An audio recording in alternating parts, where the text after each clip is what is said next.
No more gossip? No, well, I don't know. That makes it that gets the attendance up on the online if we include the gossip. I saw somebody running past my house.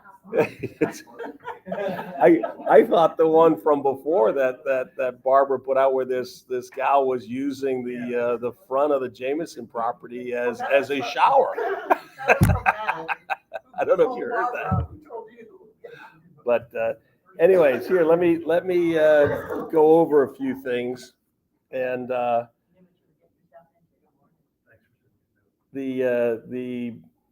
one thing that I'm probably happiest about is we are 17 days away until our new city manager Nathan Berg gets here. He is going to be at our, and I think most people know this, but I don't know online, but September 11th is going, for the council meeting. He's going to be here for that. I can say that Jolene, his wife and kids, are here. They've actually moved into a house, and that their kids have successfully entered into school at Barrier Christian, if I remember. So they're coming in and they're getting ready for us, and I think, if I remember, Nathan will actually be, his last day up in Michigan is at least 7 days prior. He's driving from Michigan to Nassau Bay, and he has some personal family things that he's got to take care of, so he needs to have a little bit of time. But my bet is you're going to start seeing him either Friday or Saturday prior to the Monday meeting. So her name is Jolene. Jolene, not Jolyn, Jolene. Just so like Dolly Parton's song. Actually, it is, and for those who met her, she's just a wonderful lady, just absolutely wonderful lady, and they are a dynamic team together, and I'm very, very pleased that I think the process that we did was very open, and I think the process really helped. From what I saw, the Bird and Bird family was the hands down unanimous pick from citizens, staff, as well as council and the selection committee. So that makes me very pleased. It's my impression is that's some of the things to really help out with the city. Again, moving on to the next topic, I just want to bring people up to speed. James knows some of this, but we've been still actively doing our budget, and had a workshop. And one of the things that have come up, and I'm really pleased with how staff has put stuff together, particularly Jaime. But I kind of focused on infrastructure, but this last one was around tax rates, and particularly the need for a ladder truck in our volunteer fire department. What folks may not know, we've talked about it a little bit, but there's the ISO ratings, which is what the insurance companies use in order to be able to the insurance companies use in order to be able to come down to what is the cost of our insurance.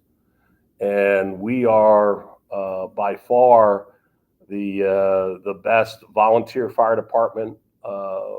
ISO rating 2 is probably the highest you can get, and that's where we currently stand. I think we have to have for us to meet the criteria to get a 1, we'd actually have to convert to a non-volunteer, actually have a paid workforce, which, last time I looked, just at the FTE, that didn't even go into, FTE being full-time equivalents of what the hours that they put in, we would probably have to expend about $1.5 million to $2 million a year to do that. So our volunteer fire department is one of the best kept secrets about saving us money, and it's becoming less of a secret, but they do a great job. But the issue that came up is in this ISO rating is that it continues to get tougher and tougher. and we barely squeaked by getting over the rating to get the score of 2.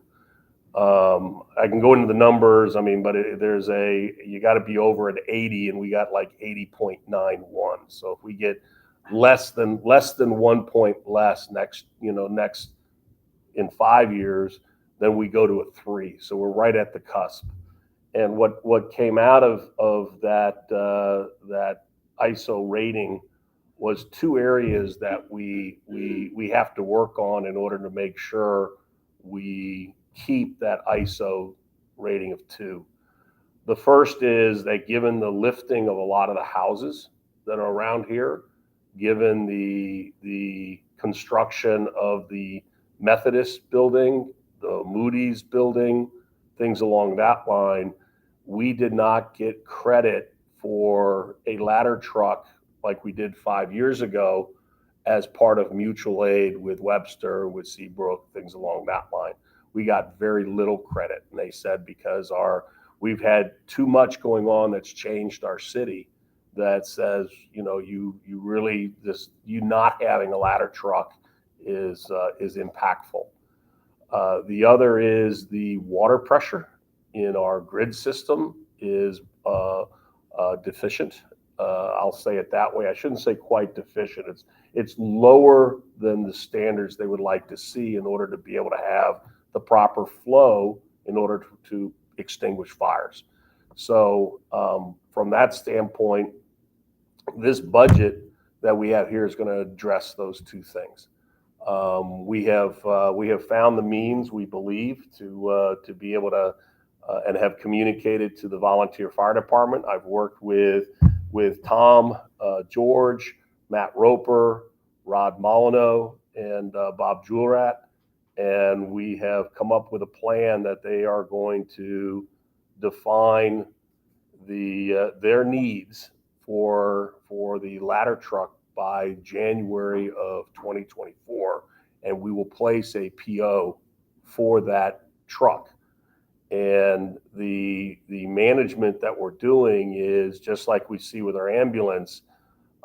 It takes 2-3 years once you buy it in order to get it, and we're going to use that time to our advantage.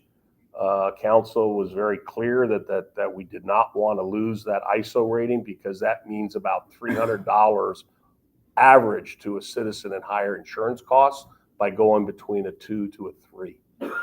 And that's real money for people. And when you look at it across 1,000 homes, that's $300,000.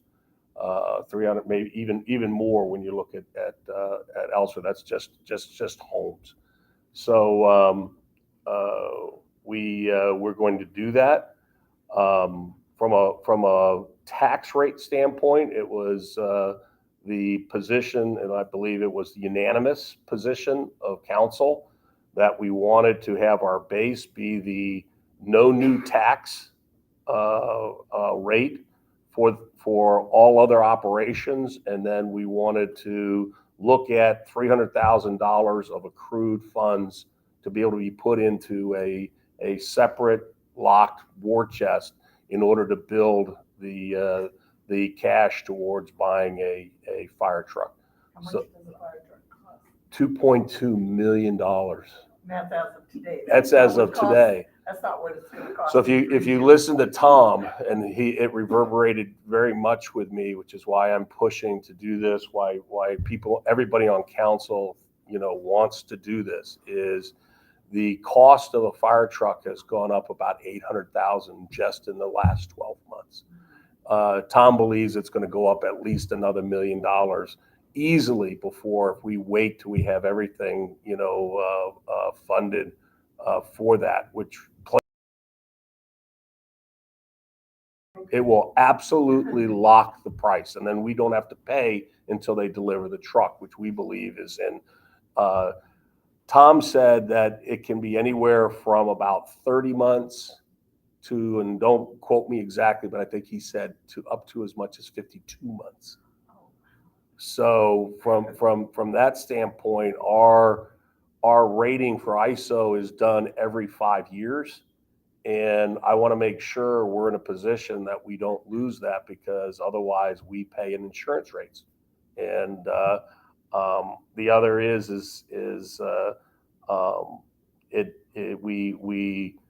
we don't have the inflated costs, and we also I look at it as just making sure our guys are safe. I don't want to put them in harm's way either.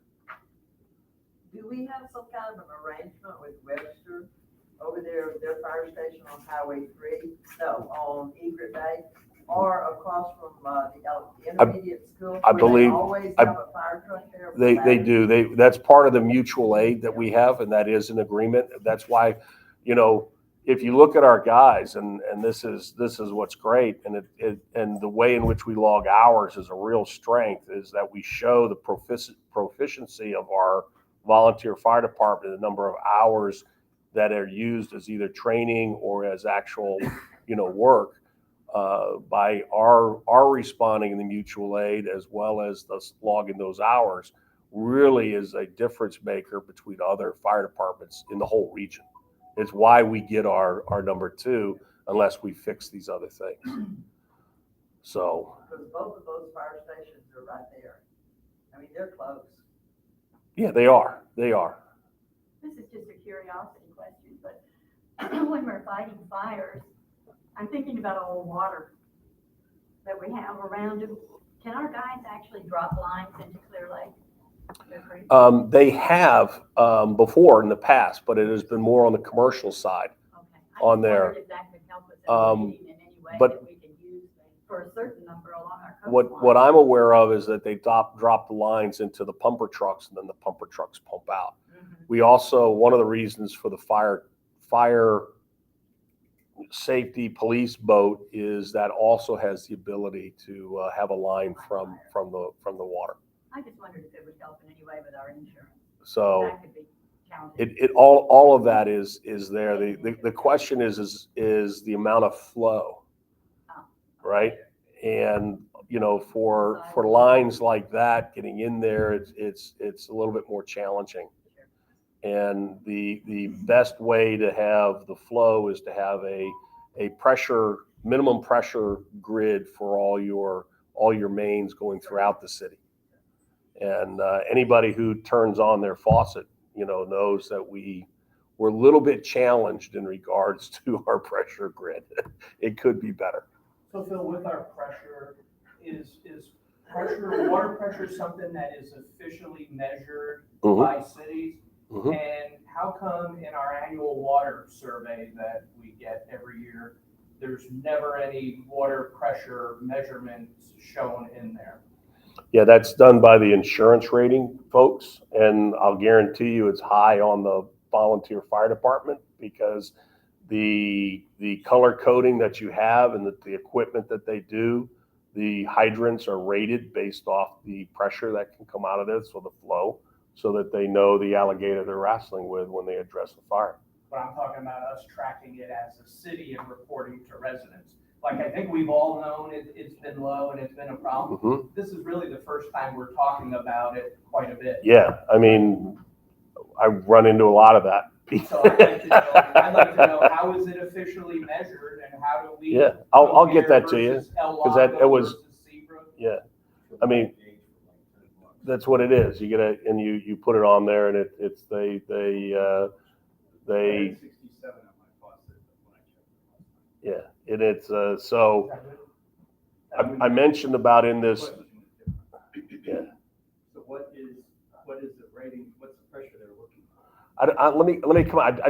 I had that figure, and I didn't write it down, and I don't want to put something out Because that's the thing is, that's. we also are up against a hard wall because we have aging pipes and we have artesian wells in our cul-de-sac on a regular basis. Yeah. So for us, there's two things in this budget that I'm really pleased about. And I mentioned this a little bit on the last coffee.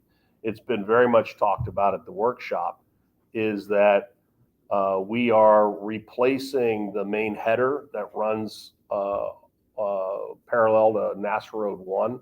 We're expanding that to a 12-inch line.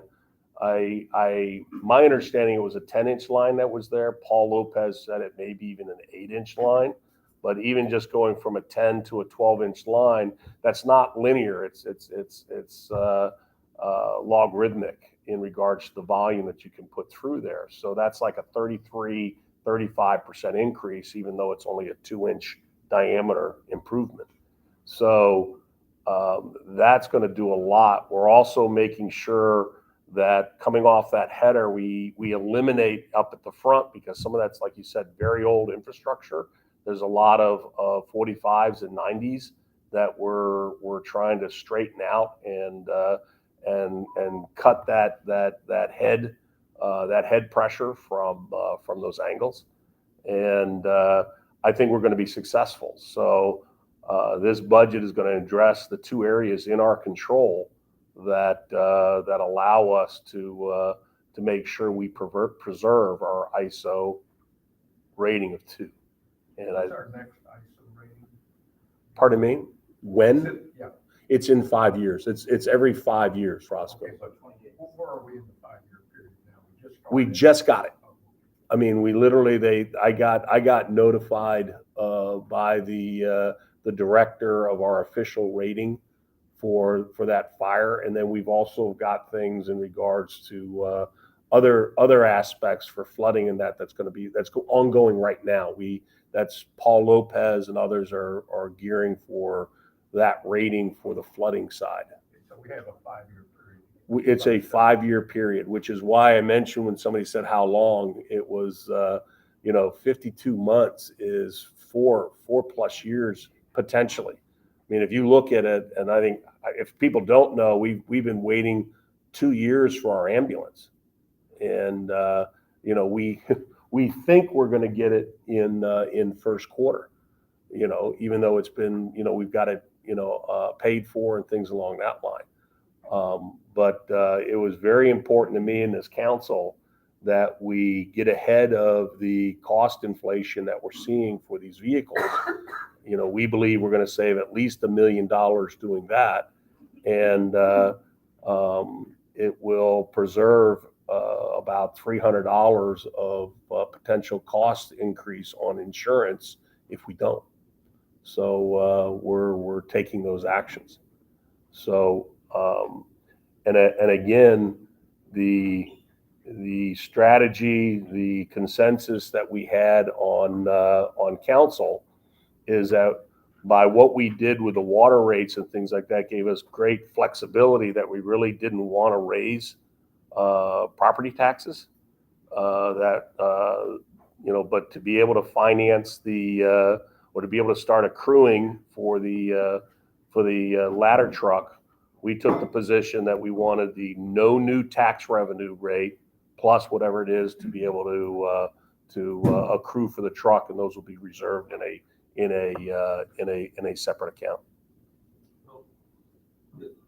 Given the city's desire to hold the tax rate and to build we'll call it the reserve for the fire truck, the parts of the fire truck, Mm-hmm.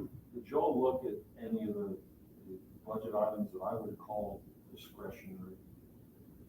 For example, I'm looking at it, there's $300K going to David Bruin Park improvements. There's about $100K round numbers for the boat and the house and the pads and whatever else they're doing. Mm-hmm.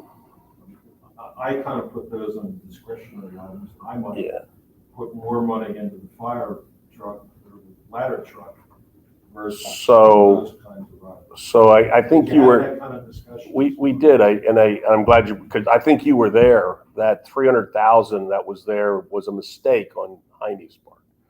It was not there to be designated for parks. That is part of a chunk of money that we did with a certificate of obligation, and that got taken out of that in that workshop and put in under undesignated funds for that, which means it's going to go into our streets and water systems. It is not going to go into parks. In fact, that was a very specific topic that we did not want those to go into the parks.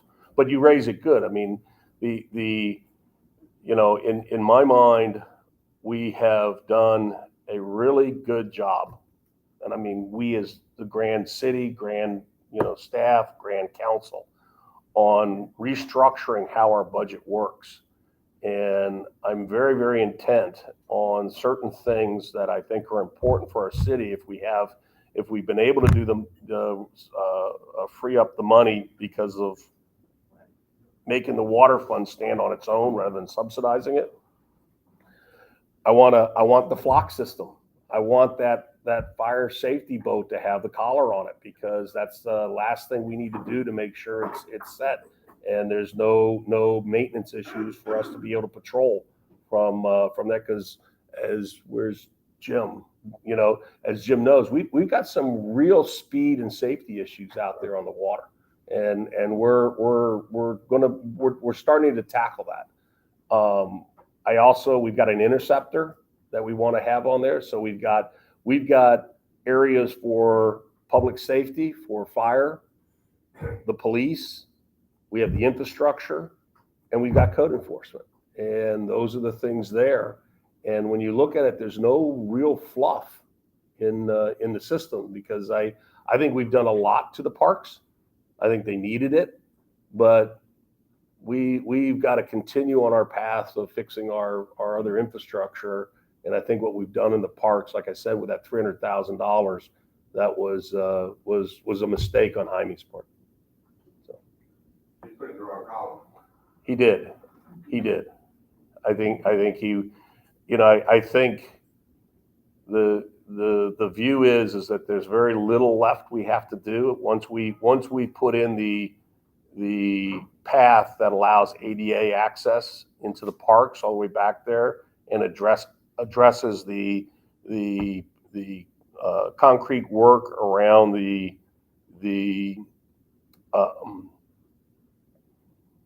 animal shelter, as well as the baseball part. No, it's but the pickleball. I had a brain fart there. Sorry, but there's there. So we're really addressing a lot of that. So and that's what we're doing. And again, we're trying to, this last year we did the no new revenue. We actually slightly reduced the tax revenues, not just the tax rate, the tax revenues. We're coming in this year again where we want to be at a no new tax revenue point.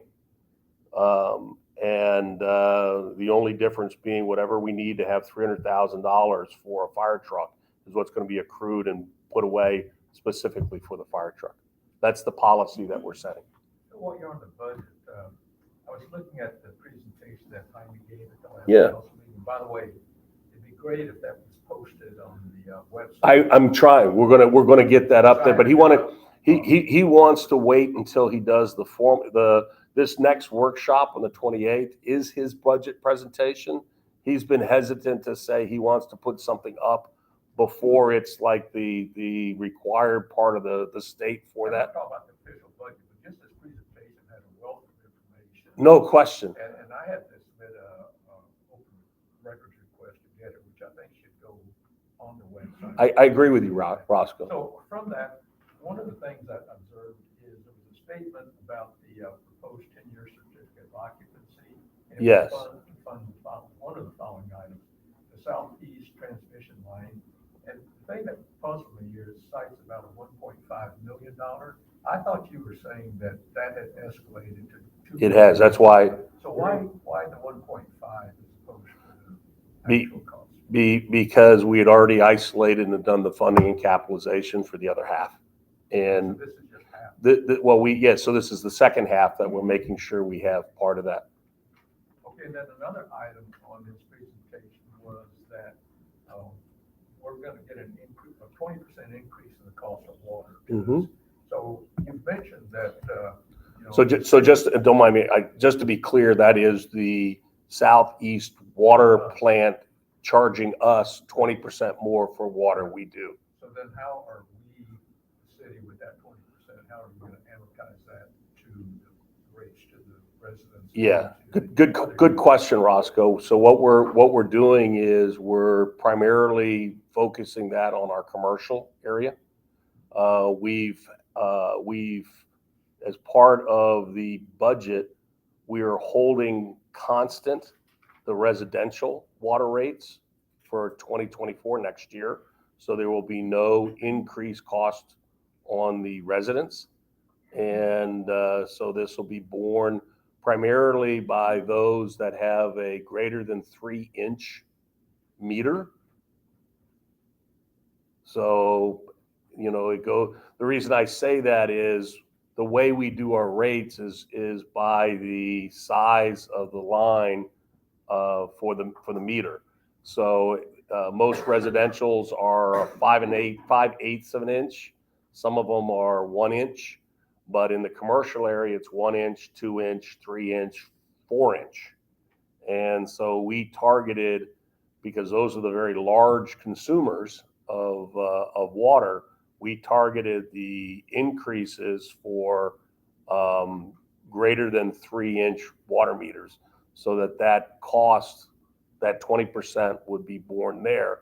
And the reason we did that, this is a great question, Roscoe, and it shows how much we've delved into it. We found that by elevating our water rates to that level on the commercial area, we just now are becoming competitive to where everybody else. We had been a lower water rate than all the surrounding cities prior to, and that from what we did last year and this year, we're now right up at the, where people normally, Houston actually is even still much higher. And, so we believe we're pricing our water per the market, and the commercial sector had been getting kind of a little bit of subsidization, and these past 2 years we have corrected that, and that's what's paying for your water and sewer infrastructure now. Yeah, Bill, just to be clear, it also said that you're moving forward to FY 25, 27 rates to FY 24, and I did look at those rates. Correct. There are no increases to the small lines for residential in the 25, 27? Exactly.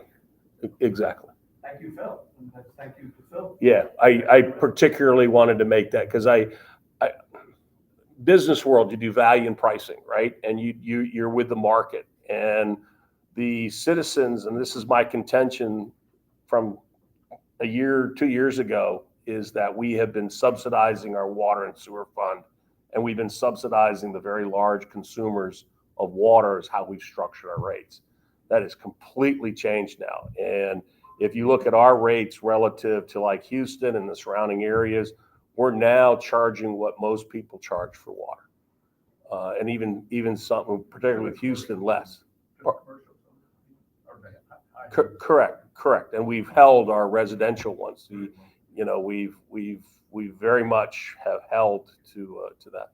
Hey, Phil, in the current Compass Rose, it had down August 3rd as the date that city manager's draft budget delivered to the city secretary, made available to the public and posted on the website, the draft budget. Why haven't we done that? I would have thought that. I'll find out, Yeah. Pete. I'll find out.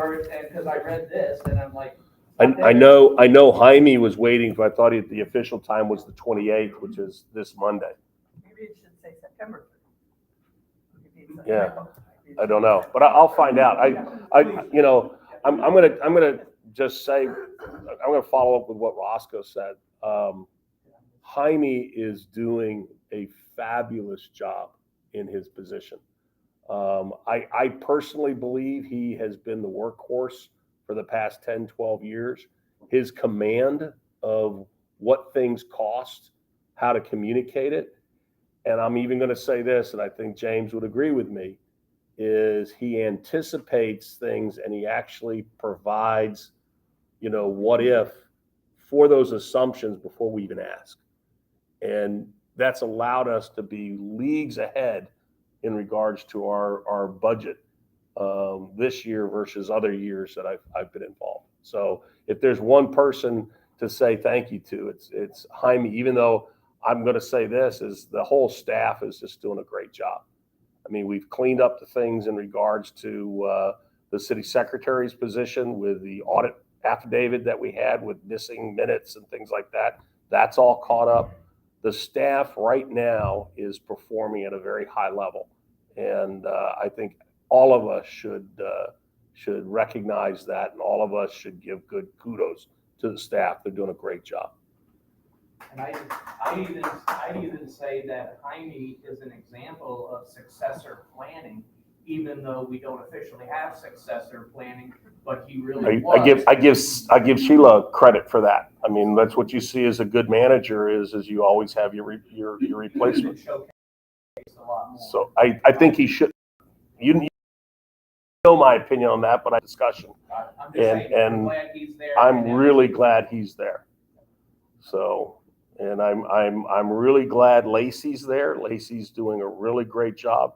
And Zena's doing a really good balancing act because it's really helped the chief not get tied down with just administrative stuff. And we got 17 days until Nathan Bird gets here. So I'm actually really pleased with how things are coming together. I think it's a great tribute to what we've had to deal with. What about a communications director? Are we still looking for somebody for Hannah? Yeah, I mean, right now. I don't know what her title is. Right now, one of the things that I think Cheney has looked at is she wants to try to just consume, operate that out of her time. But that's still an open question. But you are still looking for a permanent city secretary and a building official. I think what has come down, Roscoe, that's a great question, is we are not looking for a building official, is that we have found that in looking at all cities, the turnover for that is that a small city cannot retain that. They get taken, like Herman was here 3 weeks, 3 weeks. And he got offered back to his hometown and right outside of Phoenix, and he left. So, it's the same thing with some things on public works. We can't hire enough guys to like do tree trimming or curb. I mean, it's labor's that short. It's not Nassau Bay. It's the general economy. I mean, the view is that we're going to contractors and we're having to use pooled resources in order to do that. And that's the assumption in the budget. And I want to give transparency to that. Well, then that brings up code enforcement. What are we doing with code enforcement? So we have. Who are we using right now? So right now, and I got to give credit to the folks here. I'll get you. Sorry.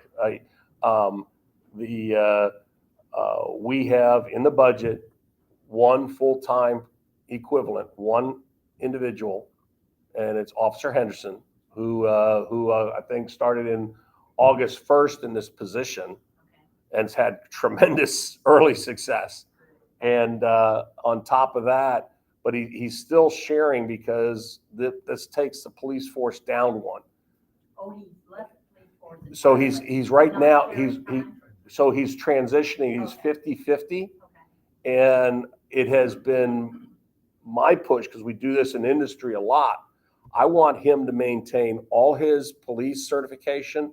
I know he's got an assistant fire marshal certification.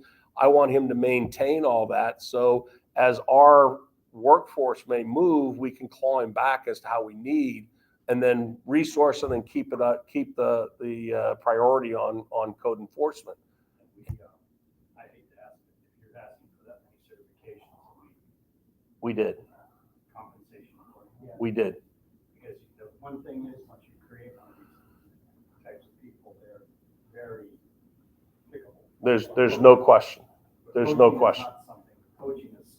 And I'll say this is, I mean, the chief rightfully was concerned that he doesn't want to go down in resources because everybody's struggling to find people. I mean, you read in the paper, my business, city, Nassau Bay, other cities are all struggling with getting workers. And probably the hardest one is people like public works, where there's a lot of manual work that needs to be done. So us getting out of water main breaks is a very high priority for me, because we can't be deploying our folks that way, because we'll lose them. We won't have them. You also consume all the time resources they have. Yeah, correct. I mean, right now, and I'm sorry, you need to go. We're putting in if you look at the year and a half plus going forward, we'll have amassed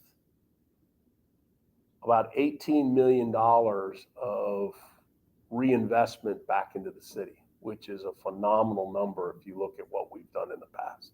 We are making up for the deferred maintenance, and it is my goal to get out of the water main lines that are breaking. If you talk to Paul Lopez, the lines that are breaking are still our old ones. Our new ones are not, which is what you'd expect, right? Let's hope so. Let's hope so. but we in this budget we have another 4 miles of linear pipe that's going to be laid in the next 12 months.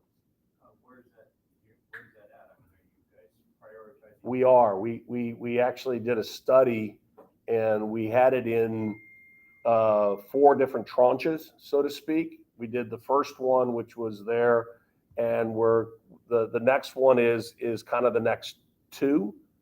And my hope is that we'll have completed about 90% of the old pipe that is really a problem. Not the whole city's not a problem, but there are very definitive vulnerabilities that we all know. So, yeah. So, and it's my, if I can leave my position, whenever that may be, with the accomplishment of upgrading our infrastructure so that it's newer than League City, I'll have a smile on my face. So that's my intent. I'm sorry, No, James. it's okay. No, I was gonna, just on comments in regards to, the staffing. So City of Houston is outsourcing now their water main breaks. So they don't even have enough people to handle what they're running into. That's happening. You City sent of me that Houston- article. I City of appreciate Houston, that. Yeah, Yep. and then what was interesting was the mayor and I, were at a meeting with our county commissioner. And even during that meeting, he asked us if there were some people, because he needs people, which was very interesting, because I would have thought that the county would have had more people than us, and Nebraska is a small city. So You were there. I mean, I've taken the position, particularly with our public works guys, because I know what the cost is that we're competing with plants like whether it's Lyndale, whether it's they've got like 4 new plants coming online in the ship channel. no question. And we're going through the largest reinvestment in infrastructure for the city, and we can't be without these people. And we're being forced to make a decision that we either have to elevate the wage of those folks, or we will defer how quickly we can do it.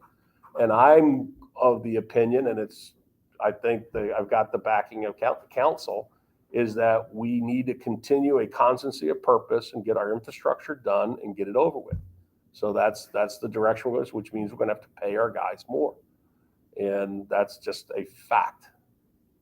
What's the percentage are we talking about? Right now, we've done 2 things, which is from a pay standpoint for those that up to as high as $25 an hour, and we're starting at I think 1920. Don't get me exactly. So a significant number.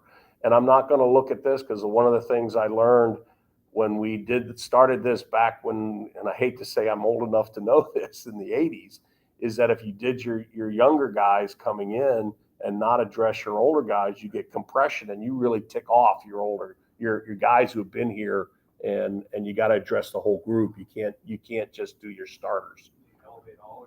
You have to, and that's just the value of that. The other thing is, and I'll give credit to Cheney. Cheney did a great idea that a lot of the public works guys coming in, particularly on the park side and some of the others, really don't need a high school diploma or a GED, and that we can waive that and help them get their GED. And that way we have another access to people to do some of the manual work that we may not have otherwise. And I thought that was a good idea. We'll see. The problem is we're own worst enemy in terms of public works. We train these guys, we cross-train them to do all this stuff, makes them ideal for poaching. They are, and I mean, I'm in small specialty chemical manufacturing, and you know, the big guys, the Exxons, the Chevrons, you know, the BPs, the Lyondell's, all the big guys, they, you know, we train them and they poach them, and it's part of being a small town, and you gotta manage it because it is real. It is real. It's everywhere.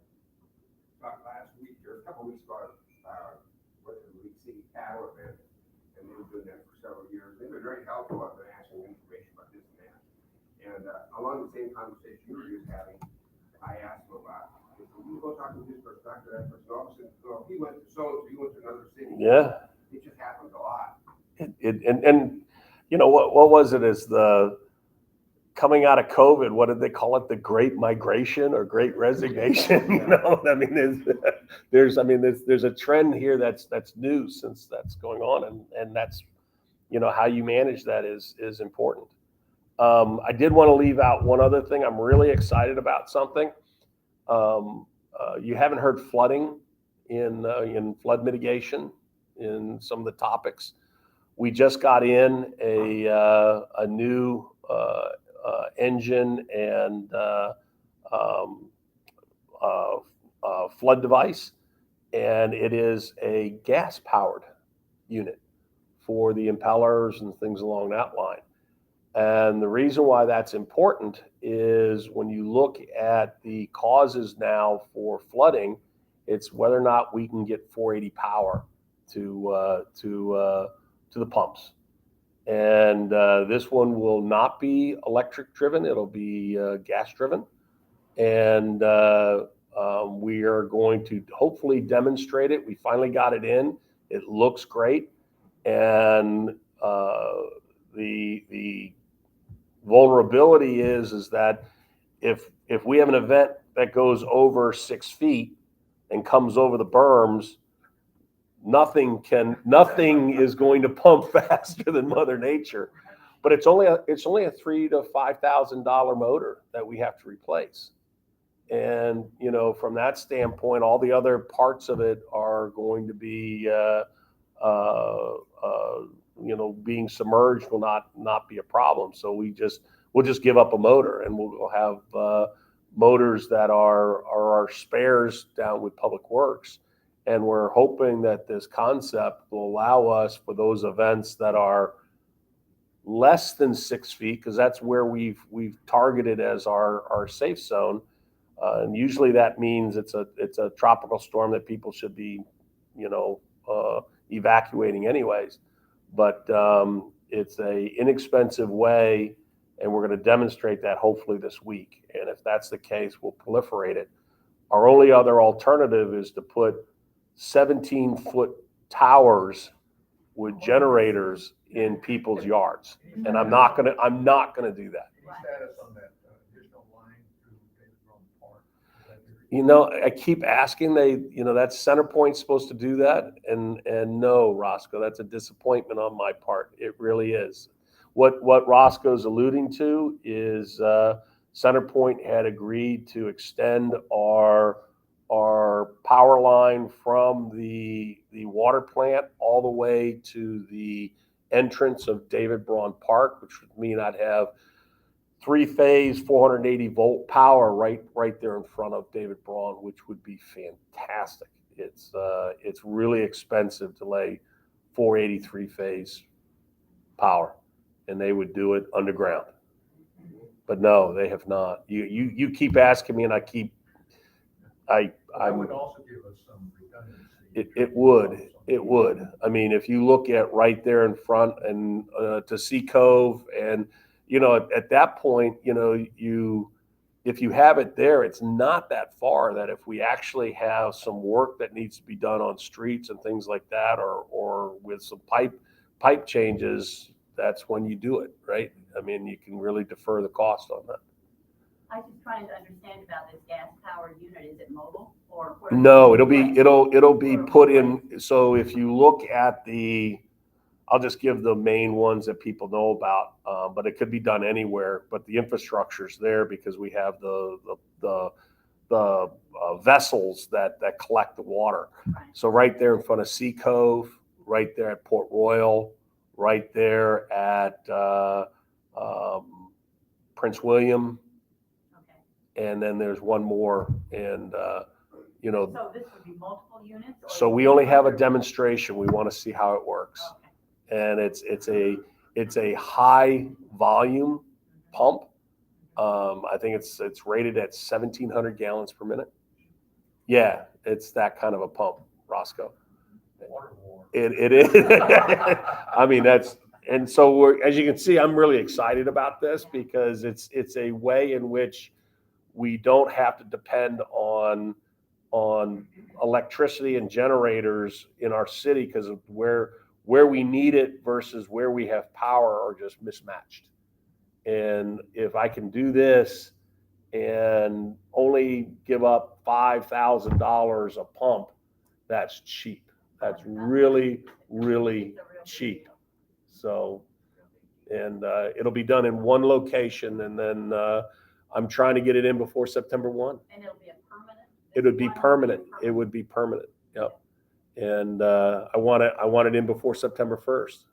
So as James said, we just had our first, not near miss, but it was a close one where, we had a tropical depression. I think it got to be a depression. It was at least a wave that went into south of Corpus, and you could see, you saw that, the tidal, change. Yeah. Oh yeah. It was within about 1.5 feet, 2 feet from coming on shore. Going over the bulkheads. Well, while we're talking about this, can I ask, I've been suggesting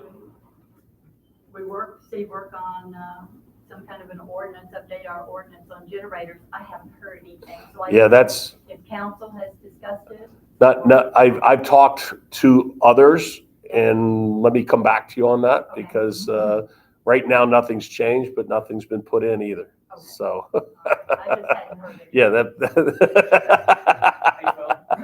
Hey, Phil, you've given us. and you know what I mean. You've given us some good advice the past couple meetings, council, et cetera, saying September's coming, storms are coming. It's rush hour for hurricane season for Yeah. Nassau Bay. So the mayor has told us, have a plan, right? Make sure your family has a plan. Correct. So as part of that plan, right, I say, okay, where is the city's communication plan? And you and I have discussed this before.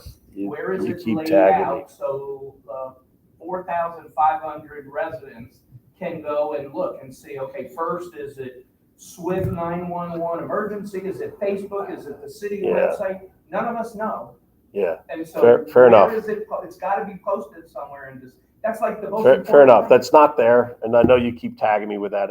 That's not something And we're I've done. almost in September, and we're going out there now. yeah, I can tell you what plan we have as a family because I'm in operations, so if it's greater than a category 2, we bug out. And when I see it enter where the first cone comes in, I actually make reservations at hotels. And I make reservations at hotels that are in concentric circles, depending on what category. And I go to Beltway 8 on the northeast side for category 3. I go Highway 6 for category 4. We're going to Dallas if it's category 5 because we're gonna have to be somewhere for a while. So I get that, and most of us have a plan going somewhere, but whether you stay here or whether you're in a hotel hours away, Correct. you still need to know what's happening in Nassau Correct. Bay. Tom George has his command center set up, where we need to get updates. Correct. Where's the plan, guys? We gotta have. So Tom and the chief and all that's all done from us. Those are available. They're really crack at that. What we haven't given visibility to is, how we communicate, like you say, when it becomes there, when are the criteria for evacuation, how will that be done? That's kind of a black box, right? So And I would suggest that's gotta be a top Fair, priority of yours and the council. Yeah. That has to immediately be addressed. Fair enough. Fair enough, Pete. Thank you. Fair enough. We're running out here, but I want to open up for questions. But I need help, and let me have some things here for this coffee because I think this coffee is very good. I've heard two suggestions that I'd like to bounce off, and I'd like to have input from folks. One is to have somebody from staff so that it's not coffee with the mayor or coffee with the city manager, but you may have coffee with a cop, coffee with a fireman, coffee with a finance director, coffee here that we stagger throughout things so that you can meet the frontline face of our staff. And I thought that was a good idea. And I just didn't know what other people would think about if we rotated that. Not every one, or maybe every other one or something like that, that you have a chance to be able to talk directly to people about what's going on in their positions and what's going on. How about half of it with city manager and the other half with somebody else? So it's that's what I'm wanting. What do you think? Don't do the whole thing with somebody else, just split it into, if they get 30, you get 30. Yeah, so you'd split it in half. We've had staff members substitute in the past when the city manager wasn't there. I'm thinking on a structured basis, on a determined basis rather than a random basis. Well, I think it's a great idea, and we've done that in the past. We've had Chief Cromie at the Friday morning several times. We even had Paul Lopez. Yeah. Right? And so I think we all think it's great. Some of it was done because of scheduling, but the meeting went on, but you had to fill it. But I think by design, it's fantastic. Yeah. Well, I think that would be great. When we did it in the past, it was fine if you came to coffee and Cheney was in charge or chief or whatever, but we had them every week. But now you've cut down to every other week. And so that means that meeting with the city manager would only be once a month, and I'm not sure I like that. Fair feedback. I want to hear the feedback because If we went back to every week, yeah. and every third week you had somebody else, that, I wouldn't have a problem with that. But when you're cutting down the amount of time you get to hear from the actual city manager, I didn't like it of going to every other week, so I don't want to. Fair enough. Cut down on our. Fair enough. What So is the here- plan right now with Nathan Bird? Will it be the mayor and? Yeah, we do it together. Both together? Correct. And I would certainly like to back out of it. I'm tell you sure the you would, truth. like the word. So at least But- for a while. But we need some I support. there's no question. I mean, I actually believe this is that I think the city manager and the mayor in particular, to be able to be functioning with staff and council should do a lot together. They should be able to finish each other's sentences. I think So it's good too, but I think when the city manager comes in, perhaps he's going to have a little more insight Yep. into what the different departments And are doing, and this- he could provide. this that. may be a good point here. So pass the word, get the Nassau Bay Grapevine going. We're going to have a reception for Nathan starting out at 6:00 before we go into council meeting on the 11th, so that people can really just again meet him, say hello, blah blah blah, and he gets a chance to meet citizens. Is it true that there's going to be a Blue Angel flyover? And That's well, I can neither confirm nor deny those facts. Pete. Just a quick comment. Nathan's gonna get his head around the city still. So I wouldn't expect that it would be the first week here, he's having a coffee with everybody. No. So just give him time to settle. I always heard the best way to swim was just to throw them out there. So the second part of this is maybe a little bit more interesting as we discuss is I've heard from a number of the younger family members that this 9:00 on Friday is just a bad time for them. That people who work and people who do things, that 9:00 on Friday is probably the last time slot that they would do. Are there other time slots that or things besides 9:00 on Friday that would be viable? Because I know this group is a pretty loyal following for this discussion. Do they have a proposed time? Yeah, and it's not Saturdays at 9:00. A weekend time frame. We're playing soccer on Saturday. I mean, I'm just saying is I think the reason why they did 9:00 on Fridays, because Fridays had early day for staff. yeah. So they wanted to get, they got all their reports done, then come here. All I know is there's a back, and I was part of this group, like back in early 1990s, we had again, a large influx of young families. It's happening now, and a lot of people are saying, hey, how can, we'd like to participate more, so is there another time other than 9:00 on Friday? And I again, I raise it, I'm not changing anything or anything, but I part. Once a month, hold this time, and then the second meeting in the month, hold it early.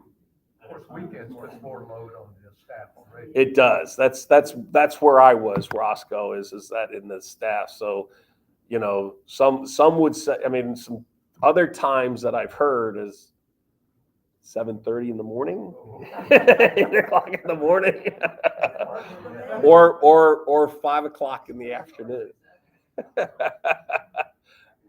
Yeah. We're trying to encourage the garden club to alternate meetings to include people who work, because there are not a lot of young people in garden club. Correct. Correct.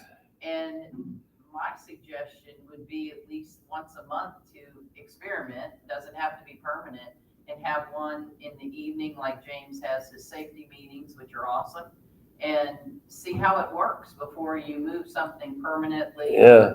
On a regular basis, and announce to the young people, come on. I've even heard even though we do the streaming and or the Restream, they're at work and they do that, and then they just lose track of it. They just don't participate, and they want to, and I want to encourage that. But again, if it's only 2 meetings a month and you're changing 1 meeting a month, that's, yeah, I don't like that. If it was every week and you changed 1 a month. Yep, fair enough. If you said every other month, we're gonna have 1 meeting in the evening. Yeah, that's kind of along what you're saying. Yep. But to have 1 a month. But if you were to say weekends, 5:00, early morning, Yeah. how would you rank those hierarchically? Yeah.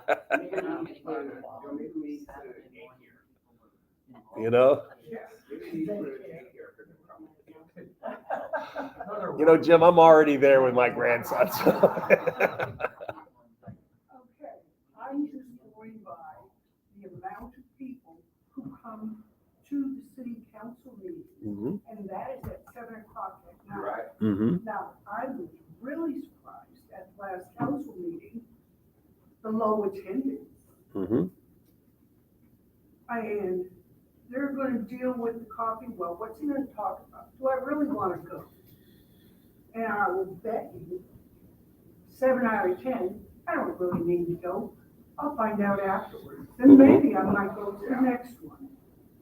Yeah, I mean, again, I've had enough, and you know me, I wait till I get a certain sufficiency of calls before I respond.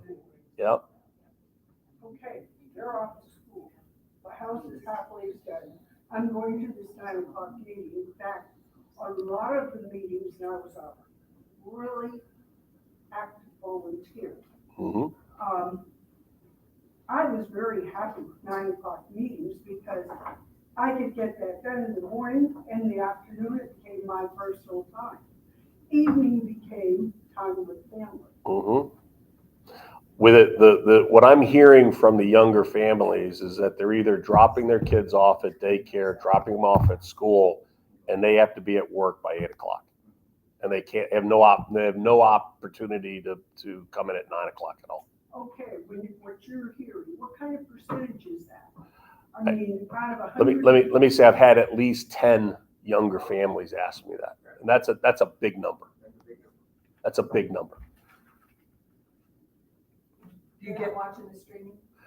they're at work, so they, No, you know, yeah, they can do that. They, you know, they do, but they would like to participate.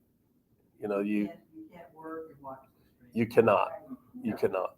There's also- Again, I'm just telling, I'm asking for feedback because I've got to answer. I got to answer these people. Well, they said that they actually really like some time on the weekend, and that's a real stretch for me personally, and I've told them that means somebody from staff has to come in to set stuff up, right? I mean, because we've made the policy decision that for things like this, we want to restream. So, I have a suggestion. Try what they want, 3 months, means 3 meetings. If we're doing this once a month, and see what the representation becomes. would y'all come at early in the morning? Because a lot of people would say, you know, 7. that makes coffee even more important. Somebody said that. I had to coin that one. That was a really good comeback. So, yeah. I mean, anyways, I think I've got but I mean, those are really kind of the three choices: is can we do something on the weekend? Can we do something right after work because they can leave a little early, and can we do it early in the morning? Where at least what was communicated to me. So the cities were very close down, it's only close down on Friday afternoon. On Friday afternoon, it does. So Thursday maybe would be a day. Something like that, you know. Thursday at 5, maybe. I mean, that's a great idea. yeah. The Monday after the city council meeting, do it kind of the same. You mean the Tuesday after city council meeting? Tuesday, sorry, Tuesday. The next Monday. Oh, so 1 week after. 1 week after. and have So it like- at 7 o'clock. Our council meeting is the 11th in September. Have it on the 18th. Yeah. in the Okay. evening. But if it conflicts with public safety, you'll have to do it. That's Tuesday. Yeah, I know. They wanted Monday. Phil, you didn't mention the active shooter training for a day. Yeah, I was- surprised, so. No, I just, no. I thought you were wrapping up. So, you know, one of the things I really am pleased about, and I believe they did St. Thomas here yesterday, did they? Yeah. So the Nassau Bay's Finest has reached out to the churches, and they set up a 2-hour training and discussion. They started with Gloria Day last week, and they did St. Thomas this week, whereby they're communicating to the congregation and anybody who wants to come, because they publicized it, on what to do if you're in a building with an active shooter. And these are really good. And I would highly recommend folks. I know there were some even at Gloria Day. I'm just going to guess there were 40 teachers that were there. I mean, there was easily 60 people there. I'd say about 70. Yeah. I mean, you tell me. I mean, it's. I was sitting in the back, there were probably about 70 people there. Everybody from the teachers, to the daycare, to the staff, and to the ushers, and to the congregation. And Officer Velasco did a great job. Great job. And, you know, he's very complimentary that from an active shooter standpoint, we've got a lot, you know, more tools than other cities. But at the end of the day, your individual safety depends on your own personal behavior during that time and your personal decisions. And he went through in a you know, a very structured format how to be able to make decisions as to whether you flee, you know, whether you fight, or you know, how you can best keep, if you do neither, how not have to be forced into that discussion by locking things and other safety actions you can take. And it was just very well done. And it took every bit of the 2 hours. So it's been my ongoing goal to educate people in the neighborhood and also the Glory Day about where they're located. Because for the longest time, in the usher room, it'd say 18250, whatever it is, Upper Bay Road, Houston, Texas, which is completely wrong. So people in an emergency situation would say we're in Houston, Texas, where we're not. The city's doing a better job of branding itself, but I think we need to do a lot further, because a lot of people that go to 10 Glory Day are outside the area. No question. No question. Printed all over the place. It's just wrong. And I think there's also, we should do is public outreach inside our community and make sure we get the DL. with So who's I'll give James some credit here, which is, just looking at how we, kind of assess our risks as a city. If you really take a step back, our churches and the schools in those churches are probably the most vulnerable, and how we coordinate between an organization and our police is very, very important. So I'm really pleased with Nassau Bay Police reaching out to these institutions, and the more which we know about each other and how to work together, it'll save lives. I mean, and that's the whole thing. So I hate to say that we have to plan on these things. I've got a chief Comey pre-COVID. Mhm. And he was wonderful about explaining how the system works, because they use ours in different small groups. So that'd be a good follow-up to do this with the small groups. I was part of a training that was put on. I'm trying to remember who he was actually a consultant, had set up an organization that facilitates security assessment and things like that. Two things I liked was, one, he gave Nassau Bay credit for having a 3-minute, response time that other people don't have. But what he said is it's really critical that you don't operate in silos between the different organizations. That it's helpful that if they have easy access to like blueprints for the whatever is the location of the active shooter, so that it takes the guesswork out, that there's actual, for your risk assessment, that there's coordination, that they'll go to certain points and everyone knows that, and you do a training on it. You do a faux training that says a faux shooter, so and you pick your spots and you actually do that. And we're not there as a city, but I fully support what it would take to get us there, because there's two things I really don't want to do is one, have anybody hurt that could be protected from getting hurt. And the other is I'd hate to have one of our guys, if there's not proper coordination, that somebody with a camera, inaccurately describes it as hesitating in the face of things just because there's not tight training between them. And I think our guys are great, and a lot of things where you see somebody hesitate or do things is because they don't know what to do, and they're waiting for what they do know, and it's not come yet. And it really reflects on our guys in the field, and I don't want that. I don't want that. One of the things that they asked Oscar about is, where are exit points? I think Fair enough. police came with a slide of each one of the churches. Here's your exit point. Yeah. So many people at Glory Day don't know where the day exit points are, how to get out of the building. Yeah, it was kind of funny. Just to bite on that, Jim. He actually did it here. Is they said, where are our exit points? And everyone thinks going up the aisles and going out, but at the front of the days up there is there's two exits out the back way that nobody really knows. One of the things that just to commend Glory today is that they took it upon themselves to have a safety assessment, and they have a security group come in and let them know where their points were, and they were unaware of it. Yeah. Which was really fantastic. Yeah. So, it shows that at least on the safety side, the churches are, the pastor is really taking it seriously. Absolutely. One thing we did at Glory Day, just hitchhike, what James was saying, we started closing all the doors during the small groups. Because all the doors would be wide open.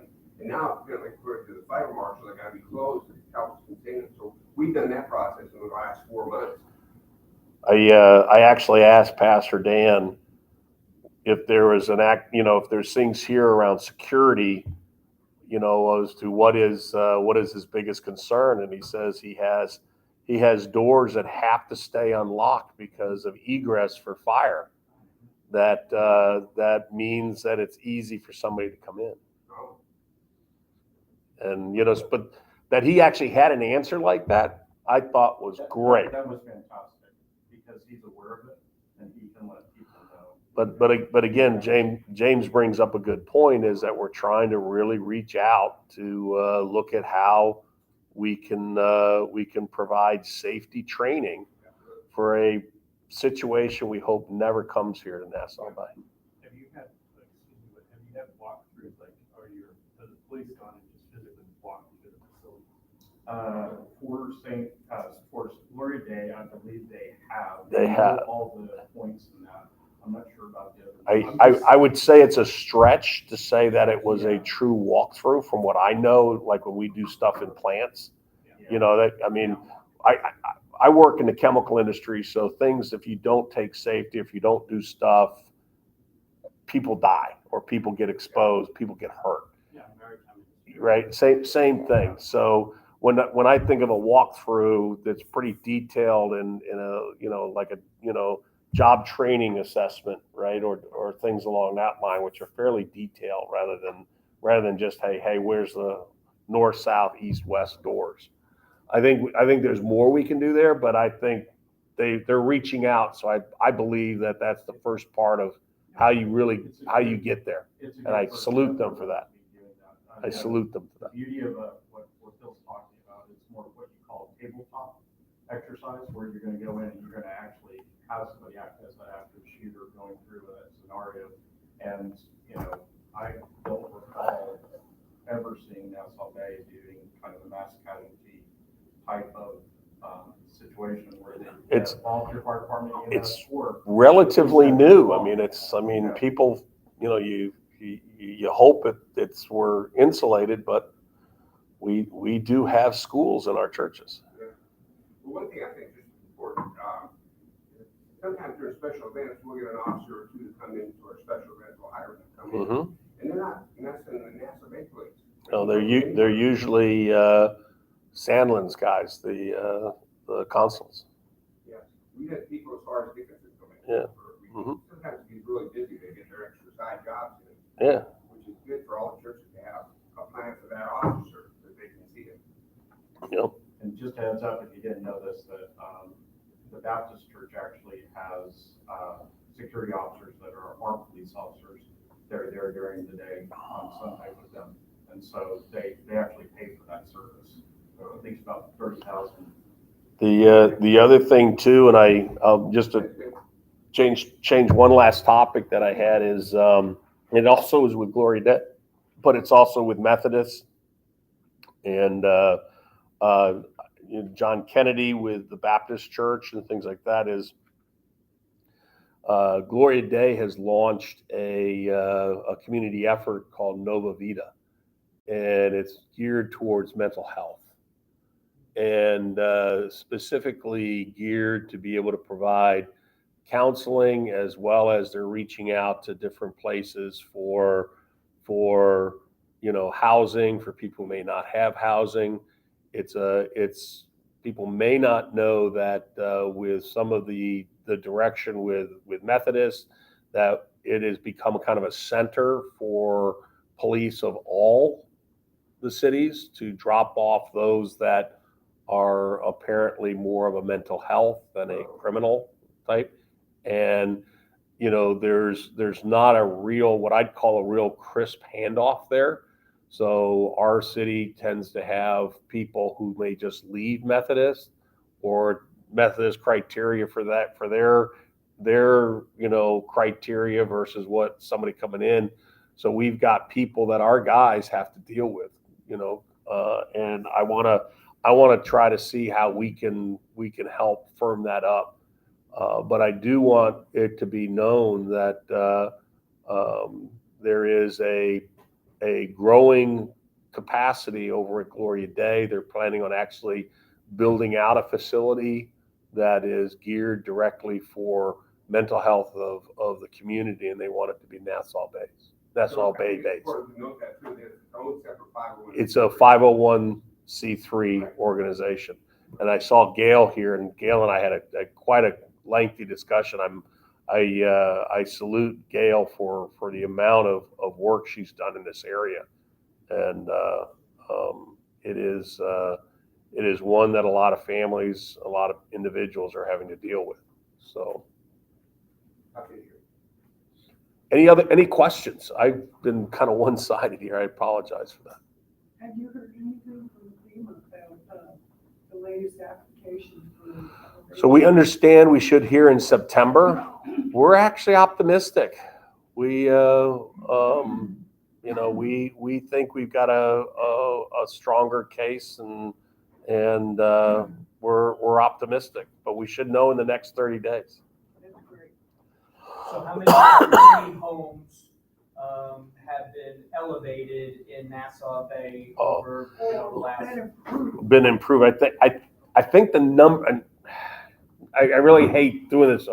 There's a number I think, but I haven't looked at it recently because there's houses being lifted as we speak, right? There's the I'm trying to add to that, but it's in excess of 35, I believe. Well, a couple of years ago it was 60, so it's got to be. Yeah, much higher than no. that. People have been truly lifted, or just in. Yeah. I've lost touch. Then I'll have to get back to you. What's the status of the Nate Jameson property? So we live next door. yes, I you were at the meeting, so we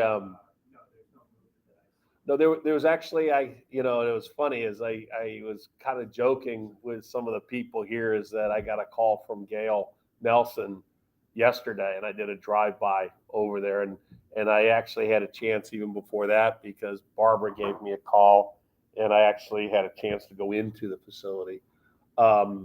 There were vehicles outside here yesterday. They're mobilizing materials coming in there.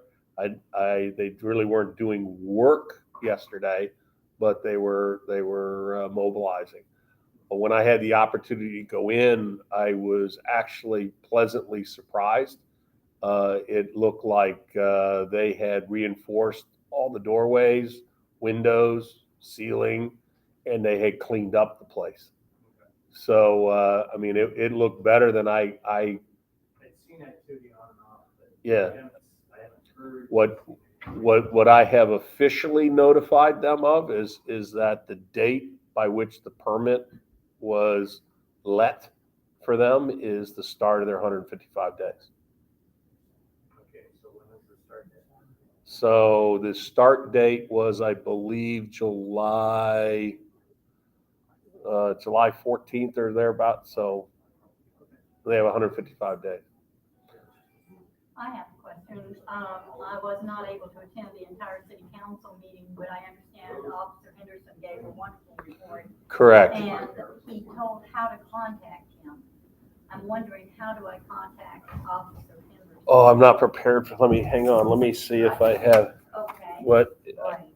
And the other thing, There's through dispatch itself, but it should go right to police, but there's also, I didn't know if he gave, I have his personal number, but I don't, Oh, no, I just have the email. that his said- cell phone. And I gave it to somebody and they reported something late at night an and email it was would be taken great. care of. Yeah. and She looked out her window in the morning. Fantastic. Yeah, An email would be he's great. right on it. I'll get that. The other thing I want to mention is that there is a problem in the system, in the computer system, about reporting something to MyGov. If you read through text and it says to click on MyGov, and it'll take you to a location where you can make a report about various things, including code enforcement. It takes you directly to a page that is for contractors only, and it tells you to insert your password.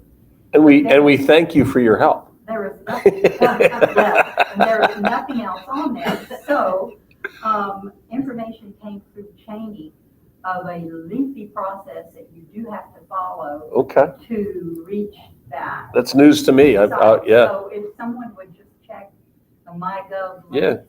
links, and if we could simplify it at all, it's it's very difficult. I'm still concerned about the bulkhead and the overgrowth at the end of Upper Bay Road, where you're talking about possibly putting that, new generator, gas powered thing. Yep. And I Pump. really want someone to check that bulkhead. I Yeah. don't want that to fall into the. You know, I just haven't gotten to it yet. I don't mean, you have to, no, but I it's mean, not I'm certain. going to tell you one thing is we have not checked our bulkheads in decades. I believe this may even be original. I mean, we have not, and I shudder to think that. I'm trying to get everything else done, and I've prioritized away You know from I look at bulkheads, all but the I mean, different canals down Upper Bay Road, and the homeowners on both sides are maintaining them quite well. the homeowners are, but there's a number of bulkheads that are all city responsibility that we have not checked in These decades. particular ones are homeowner Yeah. responsibility. There's one on Port Royal that I know has a real problem. I've identified that to Officer Ours at Henderson. the end of- Between Seacoast and Fort Royal. Correct. That's the one I'm talking about. Yeah, I've seen that one. Yeah, I just like it cleaned up and somebody to be able to inspect the bulkhead. Well, some of that is safety for water passage too, which is why it goes into code enforcement. Absolutely, yeah, flooding and the plants that are planted there and the shrubs, it can divert the water. Yep. I mean, the people right behind it should be a little bit concerned with flooding and that working like. And one of the things, and I know people applauded when I mentioned this, but I want to give credit to somebody on two people on council, but is the Arafat property is no question, and some say that nobody was involved, and I know for a fact that that's not just luck that we had with that. I'll give Mayor Pro Tem Lucy Summers a lot of credit. We were already engaged in discussions with Arafat, and she did a deep dive in the July council meeting for those who were there that identified a number of areas in our code that were deficient at that property, and that was communicated. And then with the full hiring of a dedicated code enforcement and the communications, Paula Tomasi was the one who said, educate people so people talk to Arafat, and he basically has decided to close up his shop. And we were able to do that without citing or anything, which is what Officer Henderson was really, he didn't have to do one citation in order to do that.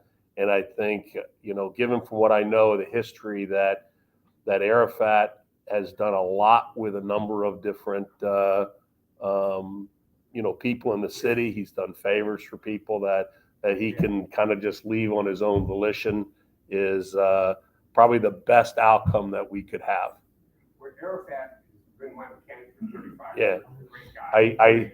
I also know that some of the rumors around some of the cars he sold to is I'm just glad things are moving out. So He was ready to retire. yeah, and I think it was as Pete says, the point of the spear. There were some very, very specific conversations. So and Lucy, and I mean Mayor Pro Tem Lucy did a great job with that.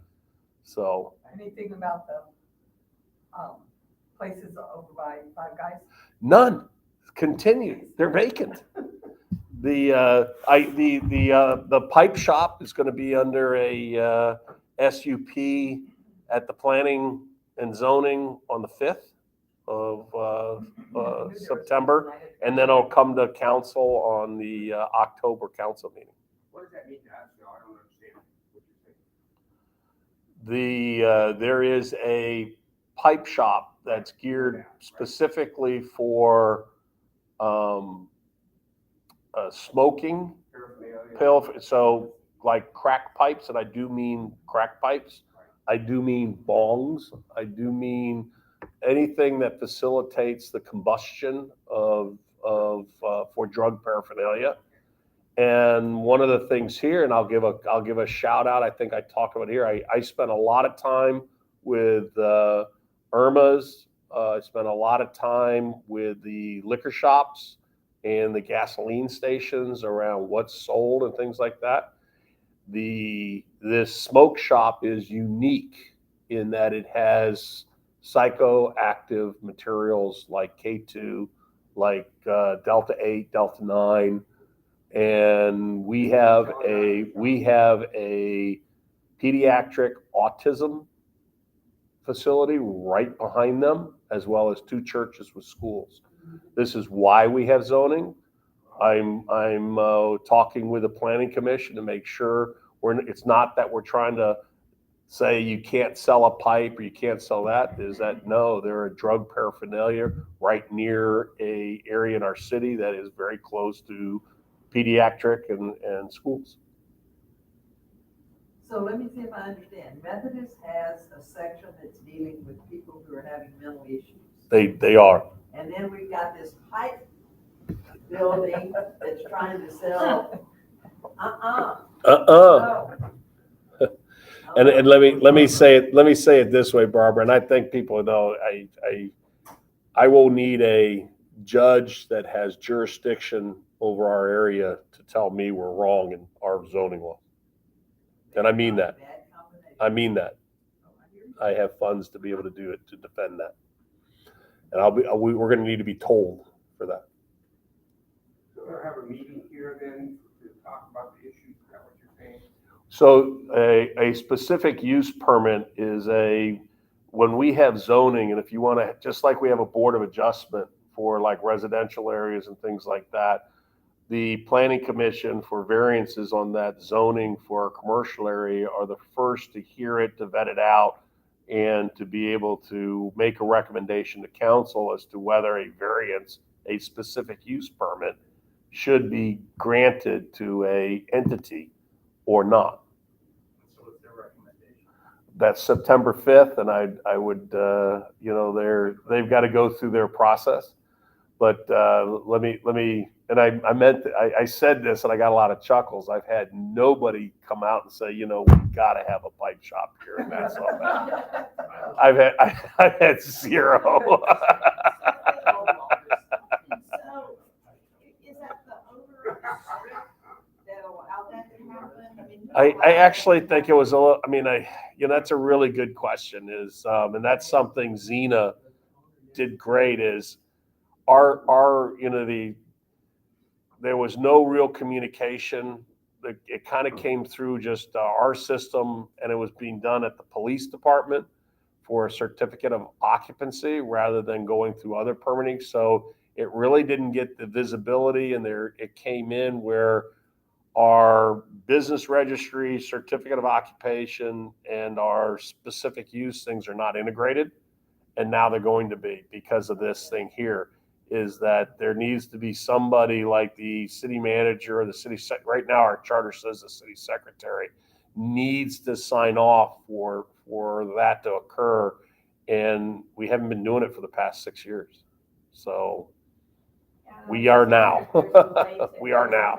And we're dealing with a lot of these things that were changed for whatever reasons, and we're trying to get it back. Educate these management companies or, these strip centers, we got that new one going in, what this city wants, not, So, want tattoo shops and smoke shops and all. So it's definitely tighter because, again, I got another inquiry or query for Luby's property.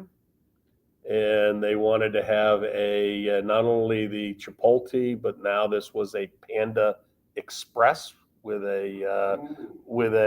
things here, which still is a drive-through, still is fast food. So a lot of, everything I've heard from people is that we're done with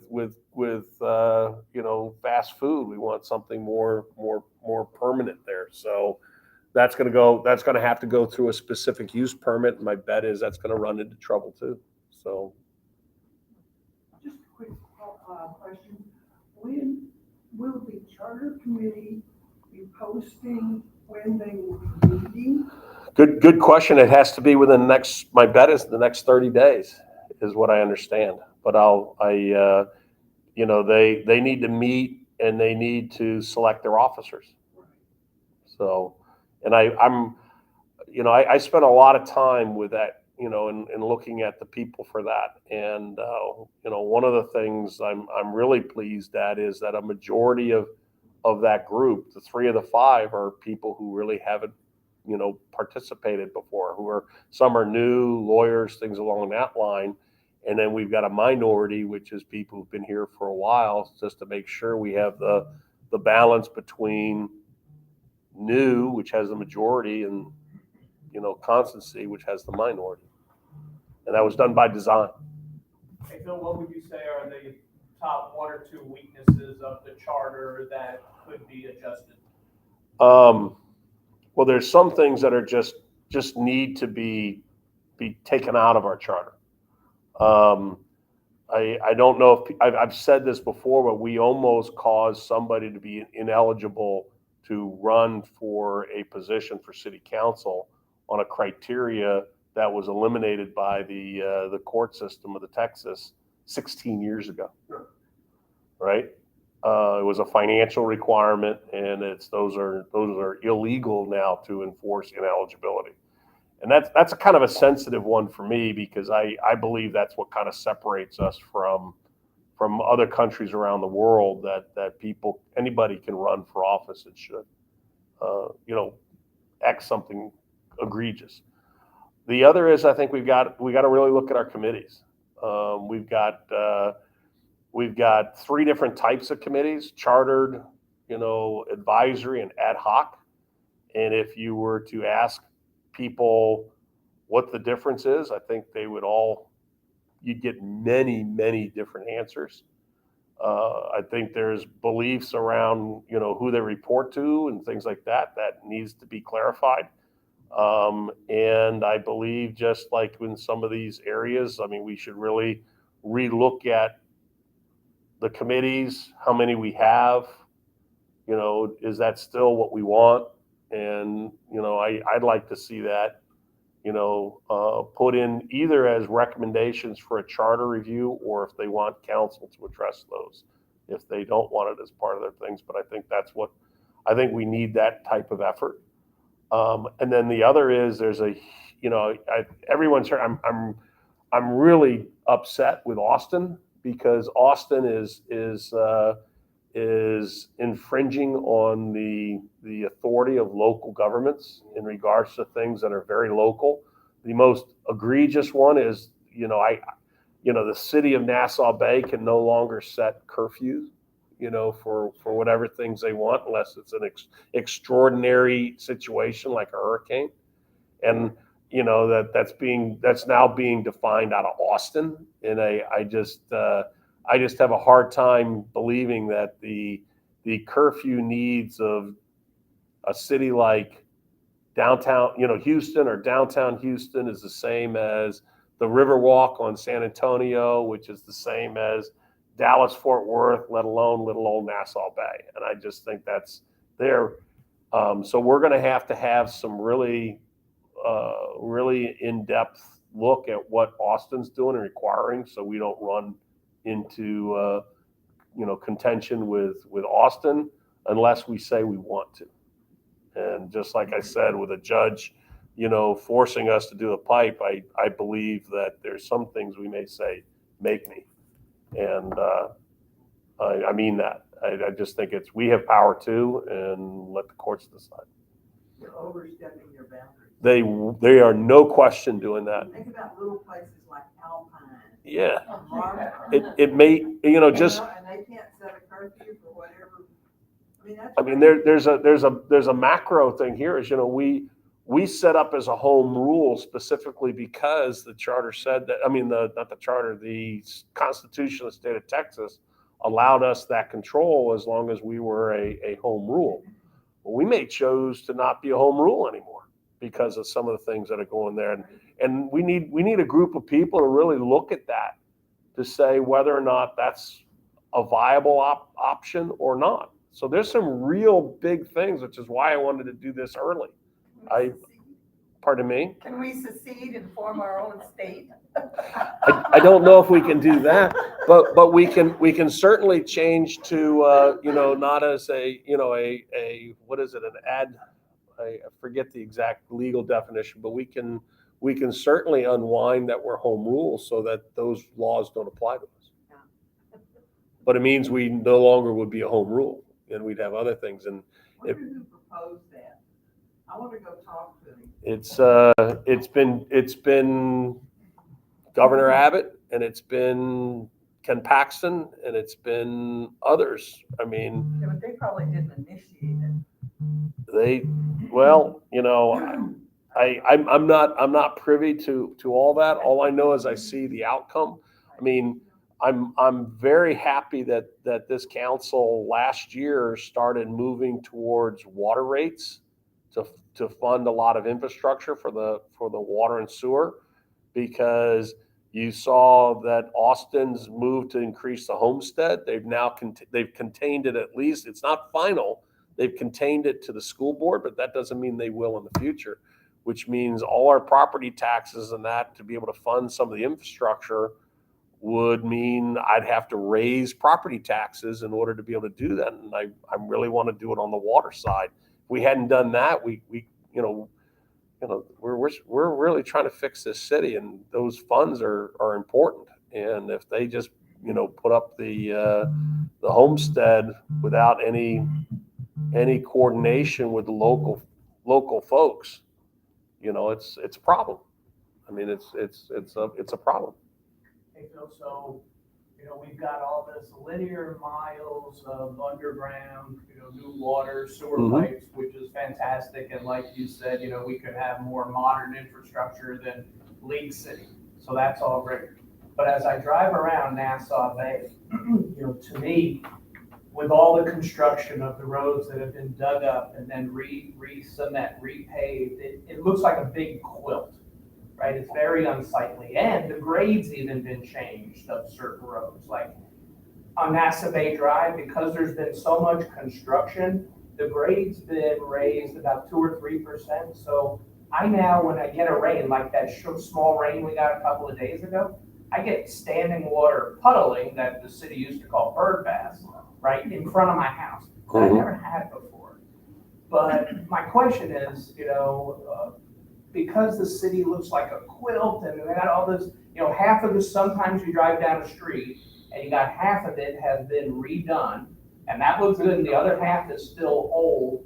It just, the word that But it's comes- not failing. I mean, I'll take a little bit of issue as how you're defined, because these are large sections that have been done. There's been about a little less than 50 spots that have been done that were failing. So you actually had either the grade sinking, you had stuff underneath, you actually had very cracked, cement, and we fixed failing streets, not just try to beautify a street. So my question is not opposing, I'm Yeah. glad we did all of that, but I'm just saying there's unintended consequences. It does have, you can definitely see some patchwork. There's no question, but at least So is there any, as we think 5 years down the road, and we've got all this underground new water infrastructure, Fair which enough. is fantastic. Yep. Thumbs up. But then we look above ground, yeah, not so pretty. that's got to be Is there. there any solution? So, when you start talking new roads completely, I mean, you're talking about redoing a road, right? I mean,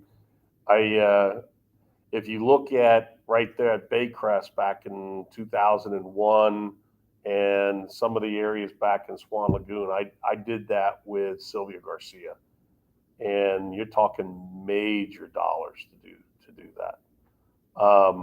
What my next step is, what I'd like to see, and Paul Lopez is on board with this, is, I want us to repair and put a brand new curb, through long stretches. I mean, if you look at a lot of the entryways, we even got curbs that's pulled away. I really hate the ones that stick out, so like a bicycle could hit it. You can have real safety issues. But if you wanna make a road look nice, have 200 yards of a contiguous new curb put on the street, and it looks really, really nice.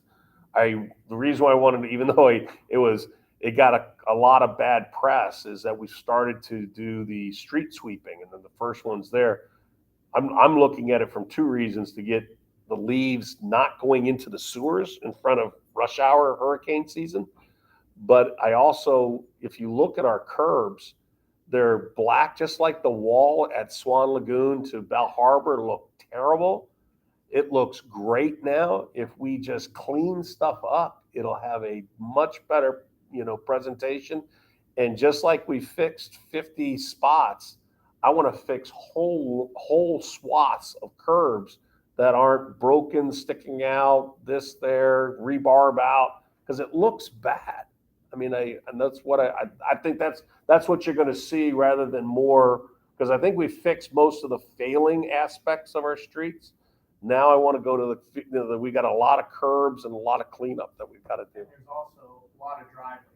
You can't walk in Nassau Yeah. Bay more than one or two homes without coming across major, uneven, broken driveways. And so the HOA doesn't enforce that, and I'm probably glad they don't, Yep. because it's very expensive, it'd be a major problem, but that still is a big problem and unsightly. When I drive around the neighborhood, when I say a quilt, I see the roads look bad, and then you see the driveways of many homeowners, and they look terrible. It just doesn't make the Nassau Bay look like a Yeah. first All community. I know is the feedback that I've gotten is that the areas that we fixed are big enough where it makes it look a whole lot nicer, right? And now, but you're raising is, do we need to replace whole streets? I'm not suggesting that, I'm just raising the But question. me is, I believe we need to fix the curbs and clean them up so that that curb looks contiguous, and you'd be surprised at how much that elevates the look of the street. And curbs will retain the lawns and stuff. It does. It does. And I'm also hopeful here is just like we've done in the past. If you say you're going to do, I'm just going to say, and I told Paul this, I said, I want to replace whole swaths of curbs, and that's cheap. It's really inexpensive, relative to some of the things. But you also give that contractor the ability if somebody wants to do that piece, that 4-foot piece that connects to the curbs, in addition, for their driveway, they could do that on their own dollar. So that's at least the thought now. Okay, The thing is, so the prep work is.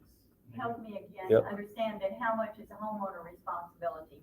If it's on, do I own the entire curb in front of my property? and So I'm you- responsible for maintaining it? We have an easement for the city that we are responsible for the roads and the curbs. Okay, And the piece that you're responsible for is your driveway. okay, would it flare out? Yeah, so I particularly, if there's one thing that I want, is that as you go into a driveway, that it's contiguous. Because if you put a 4-foot, with a expansion joint right there for that, it gets destroyed quickly. It just doesn't hold up. It just doesn't hold up. Well, we've got a problem where the line, our drain line comes, I'm sure you've seen it, comes through the curb down there. And it's cracked around it now. And I assume that's our responsibility to take care of that. Yeah, so that's one of the issues that came up. But you've got a PVC pipe, if I remember, that you have coming through there. Exactly. I would Very much rather the guys who are doing it make sure that if they have to cut that pipe, they put an extension and do it flush with a new curb that's put in and have it contiguous, Right. than have you bust into it after they're done. Right. Who Oh, originally did that? I understand that. Yeah, I'm and that's just- so I'm cheap. just wondering, That's how so much of the curb is our financial responsibility? none is my understanding. Even that broken piece wouldn't be our So what? That flares into your driveway, you would think it'd be yours, but Right. maybe not. That's I mean, what I'm- I guess I look at it as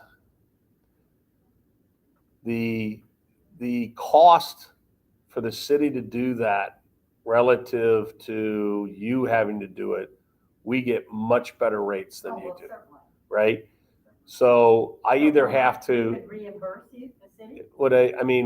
That's what I was saying is if you, I wish I had it, the way, and I use this for how when we did dredging, how we said there's the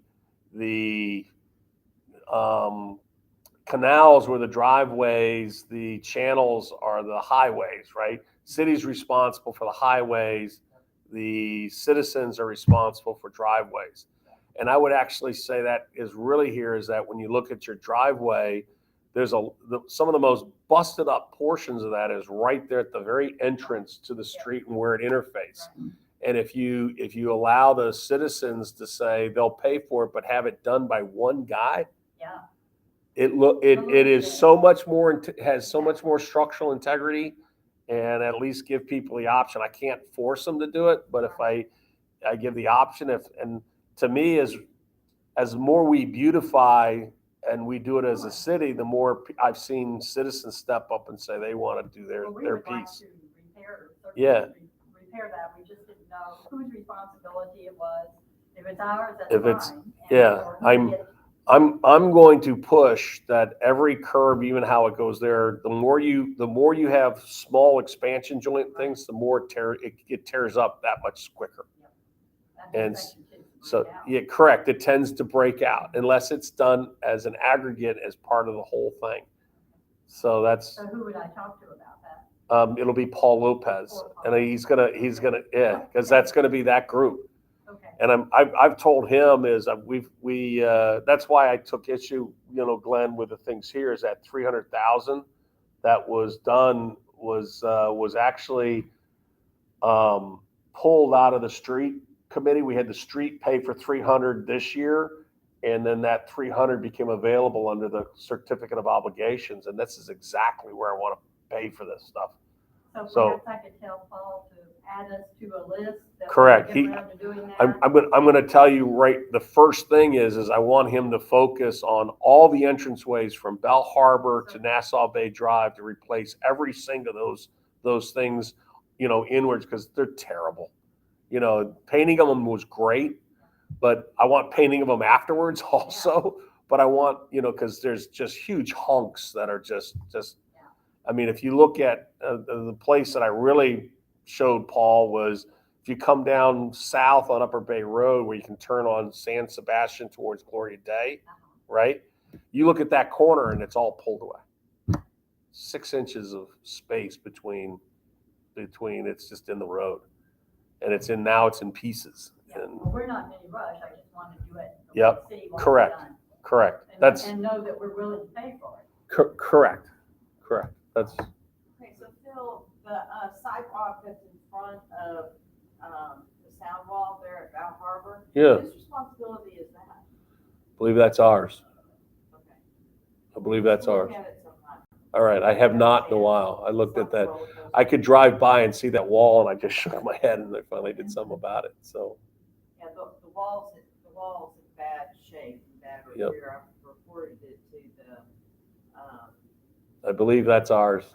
the wall, sound wall? No, keeping the appearance of stuff. So the sound wall will be TxDOT. Well, it's missing, it like needs something underneath it. The sidewalks or the. Not just the sidewalks, that sound wall area. It's like I'll follow up with you. I'll take a look at it. So it makes me nervous that, that it's gonna start crumbling or something, because there's places where it has no land underneath it anymore. Okay. But the sidewalk, like a roller coaster. Yeah. Look at it. The long sound wall, not the short sound wall, looks to be in pretty good shape. Yeah, I'll take a look at it. One spot. Yep. Okay. Has Paul been doing any tree trimming? So yeah, Paul went and talked to a number of folks. That's going to start in October, Glenn. They're saying that with this heat wave and the things like that, the one thing Public Works is very sensitive that they don't want to have any appearance of causing a tree to die. And I agree with that. And they said they want to postpone that till October. But that's a pet peeve of mine too. I give it the Amazon tree trimming, right? That 90-degree box that goes through stuff. I had Amazon, FedEx, UPS, Yep. and Ameriwaste. Yes. I watched yesterday, Ameriwaste came down Nassau, Yeah. my drive, Nassau Bay Drive, and took out a tree of mine that I had. It's correct. It's correct. And anyways, he's gotten bids for that, but he's he's talked to a number of people and said just wait till the heat breaks, and get past that. They're even telling people not to trim their shrubs and all of that right now while it's so hot. Yeah, it's that's Even November is better. because that's one I've been pushing too, because I want to just have somebody, and this is again, when you look at contractors, they aren't going to want to do a little bit here, a little bit there because of the labor problem. They go there, they say your job has to be like half your city, or I'm not interested. So Phil, it's interesting, we did just 3 weeks ago on Nassau Bay Drive, we had about 4 or 5 of my neighbors, Rod Molyneux that you know as well, and we used a tree service, and we each got our bids for our tree work to be done on our property. But because we had 4 or 5 homes, we had Rod, we had mine, he was doing his thing, I was doing mine, and we had the tree service come out once, they actually came out 2 days, a Friday and a Monday. But we got a deep discount rate because we had multiple houses. Correct. So I would see somebody like this fella, small business, a man named Lopez, but somebody like that would not require half of Nassau Bay to come and work for us. Yeah. So I just mentioned that because it worked out pretty good. So at the cost levels that we want to do in the bids, they do want more. I mean, it's you're right. Is these, when you start looking at it on a municipal basis and things like that, Paul's done a pretty good job with getting those bids, but they want, the more you put the price down, the bigger, the more they want. So just for point of reference, how long has it been since the city of Nassau Bay has done any proactive tree trimming? That was my question, is I can't even remember. Yeah, so I think it's been a long. I think it's been, I'm just going to guess, somewhere between 5 to 10 years. And then the next question would be Centerpoint, which does proactive tree trimming, especially above the power lines. So when we have a storm come through, we're gonna have less blackouts, right? Yeah. We used to have communication with Centerpoint. We still do. They're just terrible. I mean, I don't mind saying it here, is they're the worst. They're the worst. And that really goes in to the point where I believe, I would rather the city just say, we're going to watch it and we pay for it, because I don't want citizens, just because we have a heavy storm, go without power for 6 to 8 hours. And it would be a shame that, Centerpoint wasn't proactive and we didn't bird dog them to be proactive. To me, that's an excuse. And exactly. I just don't buy that. I think if they're not going to do it, okay, we'll do it. And I hate to say that, but I mean, I believe people should, particularly if it's a home that has, medical issues or anything like that, it's to have that vulnerable to a branch that's in, just hasn't been trimmed over a power line. And we know that's the case. It's the case. Yep. So, Thank you. all right. Anything else? Thanks, Phil. Cheney, if you're looking, come on in, or I'll come see you to turn off. So, because we're still recording. No problem. Thanks for coming.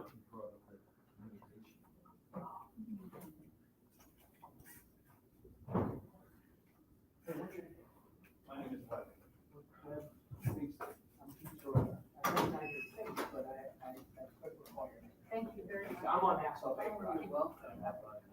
It was amazing. Yeah, I didn't know. I know Becky, and she was supposed to. I'm hoping.